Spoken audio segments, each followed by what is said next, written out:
morning, everyone. I am always happy to be at the EPC on behalf of the people of the Republic of Kosovo and represent my country in this important initiative. I want to commend Denmark for organizing such an important summit despite of the ongoing security threats that are coming against all of Europe from Russia.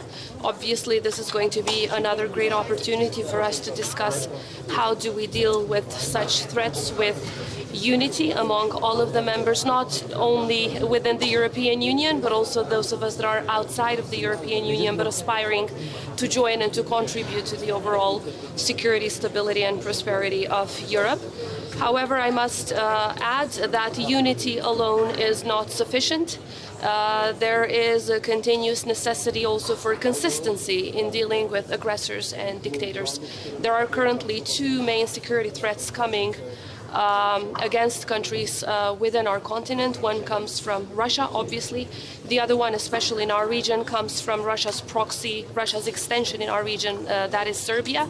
And I think there is of course, consistency that is necessary from the European Union in dealing with both of these aggressors, because you cannot treat one as an aggressor and as a dictator and the other one as a partner for peace. Which constitutes the bigger problem for you, Serbia or Russia? It's a combination of both. Obviously, Serbia has been treating its neighbor states as non-existent states, as temporary states, as states that they act with aggression against. Of course, it's a copy-paste from Russia's playbook.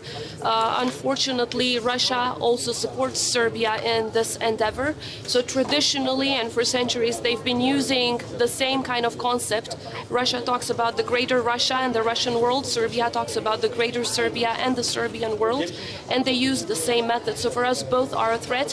And we have to keep in mind that in our region, there's never a vacuum of influence. If there's no Western positive influence, malign powers of the triangle of evil, which is Russia, China, and Iran, always come there, not for charity, but because they have malign strategic interests. So it's very important that enlargement is pushed forward, and the Western Balkans, those countries in the Western Balkans that meet the criteria and that also work towards the values that the EU stands for, should be taken into account in moving forward. You are gone through the history of war. What do you recommend for the Ukrainian people in these times? Well, to the Ukrainian people, I would say that there's nothing that can stand on the way of a people that wants to be free and fights for its freedom. So they will win this war, they will achieve their freedom, they will get their freedom back.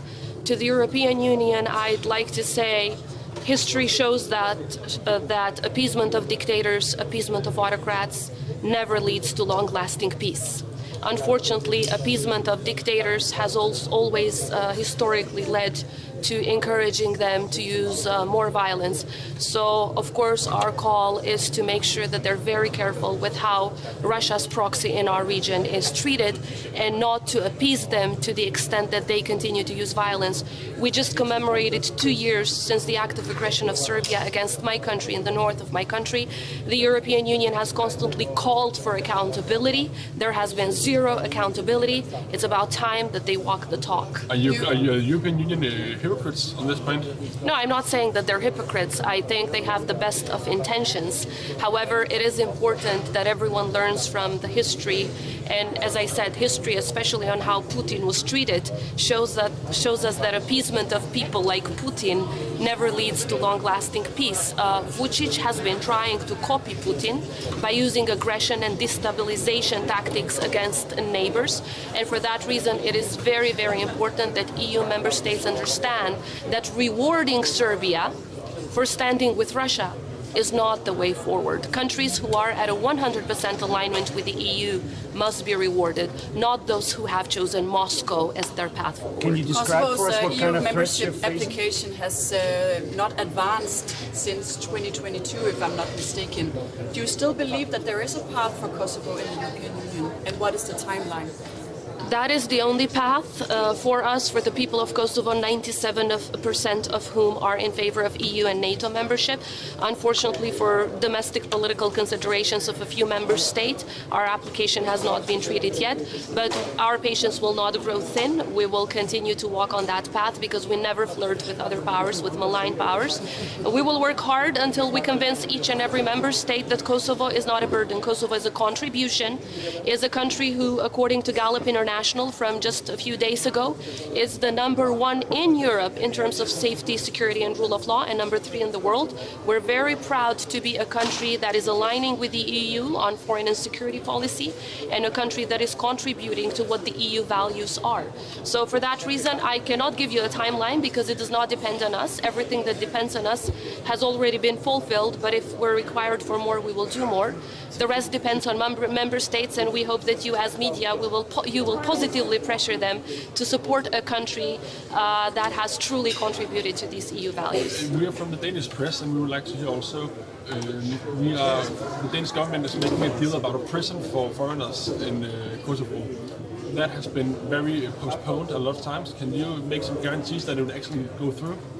It actually went through, and as President, I've engaged personally. It has been ratified by our parliament. Now the rest are mostly technical issues between the two teams on how this international agreement between Kosovo and Denmark will be carried out. For us, it is very important, and so is for Denmark, a quite close partner of ours, that everything will be done and implemented in full compliance with the best international human rights standards. But there are no delays at the beginning. There are a few delays with ratification in our parliament, but it's been a few months now that that ratification has been concluded. So now it's just technical teams doing their jobs. Why is it attractive for you to host our criminals? It's not about hosting criminals. Countries that protect the same values, countries that are allies, support each other. There have been times when we were undergoing genocide, and Denmark was one of the countries that stood by us and came to save our lives. Now we are ready to give back. When Denmark needs us to protect the values for which we stand, we will be there for Denmark.